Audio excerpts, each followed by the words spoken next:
vamos ver hoje um pouquinho sobre o Congresso Brasileiro, né, de soja, que a gente tava lá em Campinas. Eu fiz alguns pedaços de vídeo e também tirei bastante foto. Vocês vão estar vendo aí que eu vou estar colocando uma foto aí na tela, várias fotos, né, enquanto eu converso um pouco com vocês sobre o Congresso. Mas tá aparecendo aí uma foto, né, tá eu no meio, meu professor Rodrigo Vega e o Denis, que vocês já conhecem. Ao meu lado tá o professor Rodrigo Vega, à minha esquerda ali, e à direita ali o Denis. Hoje estamos aqui no Congresso de Soja e aqui tá contando os 50 anos, a história dos 50 anos da Embrapa Soja. Vou estar mostrando um pouquinho para todos vocês. Aqui é a entrada da história da Embrapa Soja. Aqui fala um pouquinho sobre o início de tudo da Embrapa, né, que começou desde 1975, transformando o campo brasileiro, né? Dá para ver toda a história da Embrapa. Em 16 de abril de 1975, um marco significativo impulsionou a sojicultura brasileira, a Embrapa Soja. Em 1980, as primeiras pesquisas realizadas foram com manejo integrado de pragas na cultura da soja. Em 1990, avanços que transformaram a agricultura tropical. A década foi marcada por avanços de diversas programações, colheitas e perdas de colheita.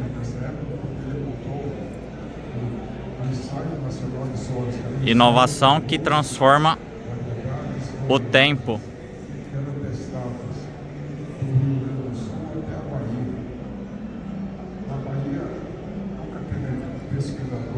Em 2000, o desafio e conquistas marcadas a virada do milênio.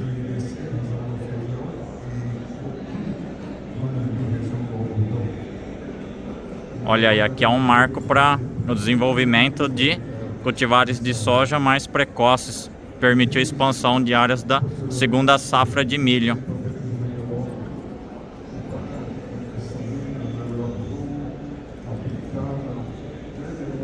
Em 2010, um marco na biotecnologia e sustentabilidade na vanguarda das ciências da agropecuária. Pesquisas nas biotecnologia.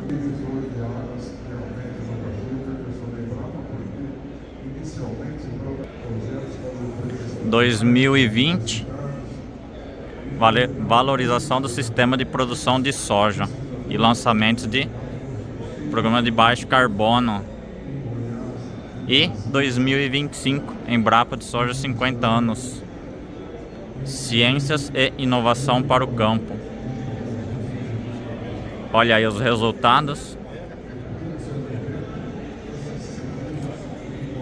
Aqui para vocês terem uma ideia de onde vai ser apresentado todos os trabalhos que estarão sendo disponíveis. Aqui já tem alguns que já estão pendurados aqui, ó. Dá para estar vendo.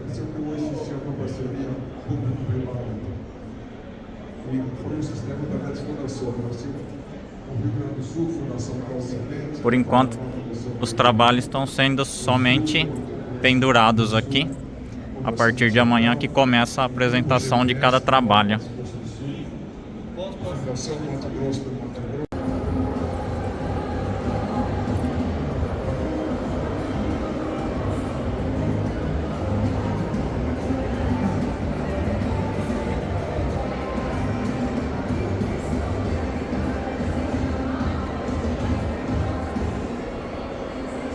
Primeira imagem aí que eu queria trazer para vocês é sobre a produtividade, né? Como tem crescido no país, né?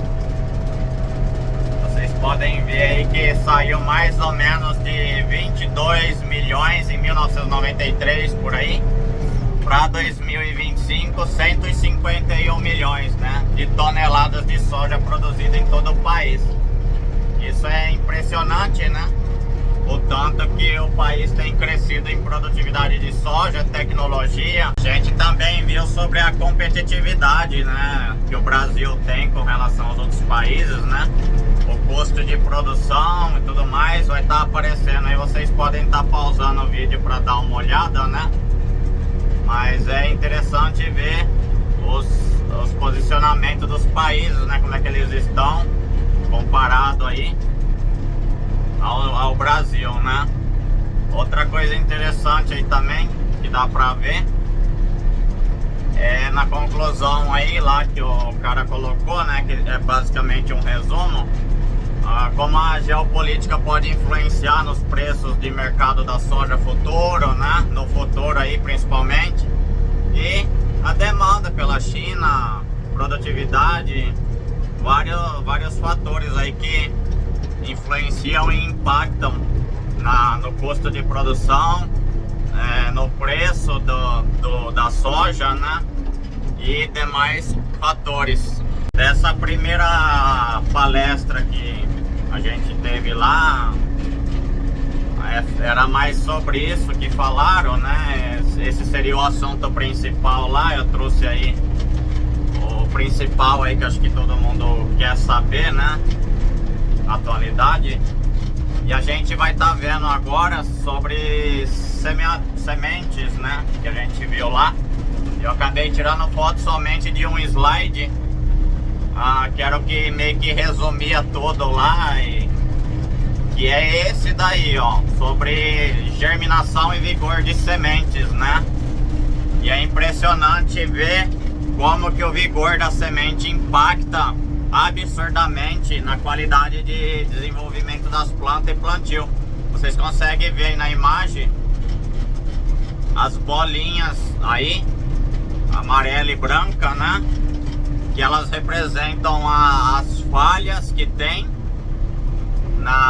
no plantio ali, e as plantas que emergiram tardiamente. A gente consegue ver que ao lado direito é uma semente de baixo vigor e germinação. Ela tá com muito mais bolinha do que a da esquerda, né? Desse lado aqui.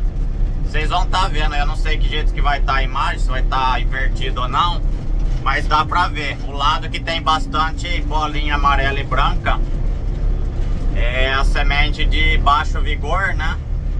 Uma semente de má qualidade. E do outro lado uma semente com uma qualidade melhor, né? E aí fica a questão, né? Será que isso impacta na produtividade final? Fica o questionamento para vocês aí. A minha resposta é que impacta absurdamente, né? Isso daí. Pois você tendo emergências de datas diferentes, isso é um problema sério, né? Porque vai ter plantas dominadas e plantas faltando, né? Então vai ter plantas que vai produzir muito e tem plantas que praticamente não vai produzir. E além das falhas que as plantas nem existem, né? Então isso é complicado e tem que se atentar muito, né?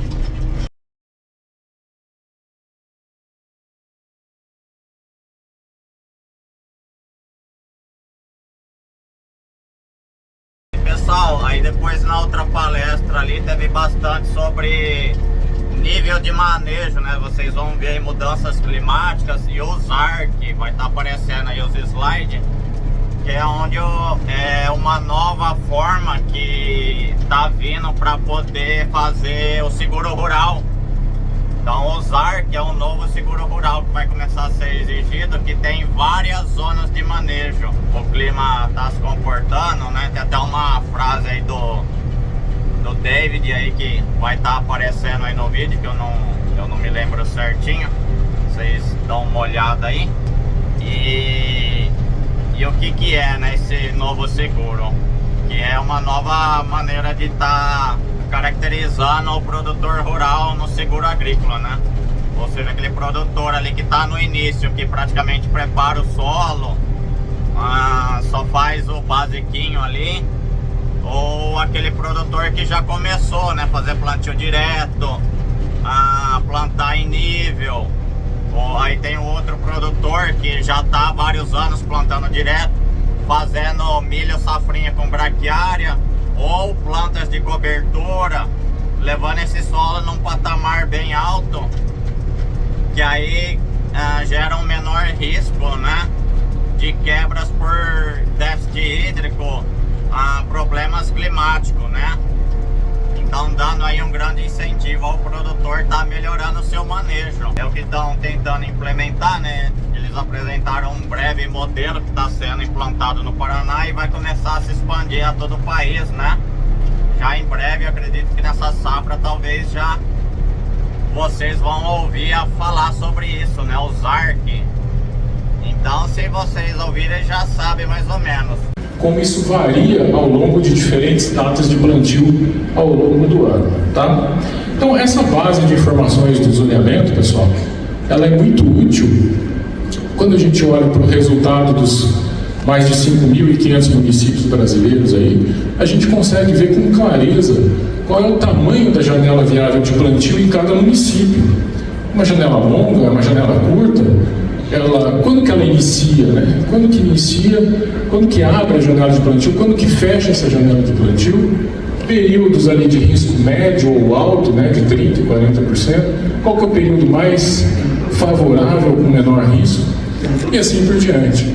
Então, um componente fundamental desses resultados que a gente está vendo aí é justamente a duração ou o tamanho da janela de plantio, porque isso aí é simplesmente determinante da nossa viabilidade de se ter uma segunda safra ou não, ou até uma terceira safra, tá? Então olha o exemplo ali embaixo, na parte de baixo da tela, né? Você precisa plantar a soja, ter tempo dela crescer, se desenvolver, colher, e você ainda tem que ter uma janela minimamente viável para conseguir plantar o milho, se a gente estiver analisando um sistema soja-milho, por exemplo, tá? E assim por diante. Então aqui, ó, nesses exemplos ali, do quadro vermelho, a segunda safra é inviável, a janela de plantio é muito curta, tá? Nos outros casos, nessas janelas ainda mais curtas, o que a gente tem? Um alto risco, né? Que revela uma situação justamente que você tem que ter um cuidado redobrado em termos de uma série de estratégias para prevenir o risco, né? Prevenir a ocorrência do evento adverso, ou para reduzir o seu impacto, ou para transferir o risco, seja através do seguro rural ou do Proagro em algumas situações, né? E em alguns casos, né, é preciso considerar até mudar de cultivo, procurar uma outra alternativa menos arriscada naquelas situações ali embaixo, tá? Então, é por isso, pessoal, que o programa de seguro rural, né, desde a sua origem ali nos anos 2000, 2006, ele utiliza essas informações do zoneamento, justamente para orientar o produtor a não plantar em situações de risco muito elevado, tá? E o Proagro, como o Dr. Gilberto já mencionou antes, desde ali da década de 90, começou a utilizar esses resultados do zoneamento, justamente para evitar regiões ou épocas de risco muito elevado e reduzir perdas, né? Mas ele é um conjunto de práticas. E para ilustrar, ou citar como exemplo aqui, eu vou usar alguns trabalhos ali da Embrapa Soja, por exemplo, esse aqui, o documento 342, né, que trata de alguns experimentos de longa duração monitorados ali pelos nossos colegas da Embrapa Soja. Tá? Então, um sistema de plantio direto bem conduzido, ele traz uma série de resultados e benefícios, né? Então, desde ali a formação e a estabilização de agregados no solo, maior retenção de nutrientes, aumento da atividade da biomassa microbiana nesse solo e uma série de outros. Eu não vou detalhar aqui. Isso está amplamente discutido, apresentado em inúmeros trabalhos na literatura científica e não é novidade para ninguém, né? Em suma, um sistema bem conduzido, ele melhora as características físicas, químicas e biológicas do solo, tá? E aí a gente entra então com a proposta dos níveis de manejo. Dentro do zoneamento, pessoal, que é a metodologia de avaliação de riscos, a gente considera um referencial médio da agricultura brasileira, em termos de manejo, em termos de tecnologia. O problema é que para toda a média você vai ter áreas de produção ou produtores acima da média e você vai ter produtores abaixo da média. Tá?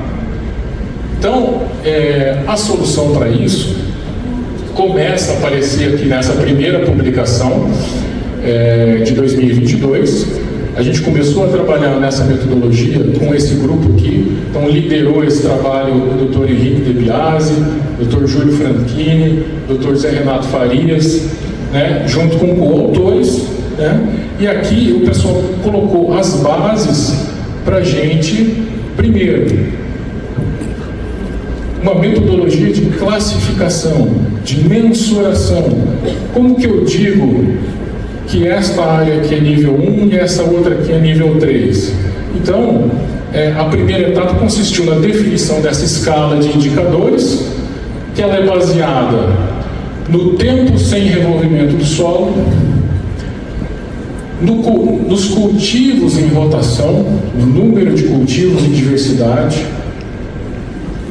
na formação de cobertura do solo, palhada, né? Evitar solo descoberto, e em alguns parâmetros relativamente simples ali da análise de fertilidade do solo, mas principalmente cálcio em profundidade e baixa saturação por alumínio em profundidade, porque a gente precisa garantir condições para essa raiz crescer e se aprofundar, tá? Então, pessoal, quem quiser, aqui a apresentação é rápida, né? Então, mas quem quiser detalhes sobre os indicadores e como que isso calcula, está aí na mochila de todos vocês. O comunicado técnico 114, que já é um extrato, né, reduzido daquela publicação original. Aqui tem os indicadores, né? E ali na tabelinha 1, vocês vão ver como que aplica cada um desses indicadores, quais os intervalos de classificação, tá? Comunicado técnico 114. Muito bem. E aí, olha só alguns resultados, né? Experimento de longa duração lá da Embrapa Soja. Mais de 40 anos de monitoramento dessas áreas aí. O que a gente tem aqui? Seca de 2008 e 2009, que atingiu ali a região de Londrina. Nível de manejo 1, 1.400 quilos de soja por hectare, né? Nível de manejo 3, 3.200. Seca 21, 22.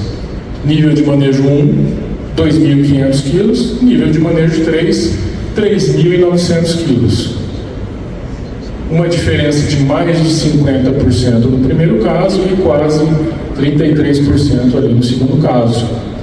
Em eventos de seca, pessoal, em que a gente tem geralmente uma perda, uma quebra grave de produção, tá? Outro experimento de longa duração ali, esse é um pouco mais recente, né? Seca de 2021-22, 3.500, nível de manejo 3, 1.900 de manejo 1. Essas diferenças, pessoal, elas vão aparecer principalmente em anos de seca. Em anos com muita chuva, a chuva está garantindo ali a disponibilidade de água para a cultura, não vai fazer tanta diferença, tá? E aí, pessoal, basicamente, o que a gente está falando de diferença aqui do nível 1 para o nível 3? Mesmo manejo de fertilidade, mesmo manejo de pragas e doenças.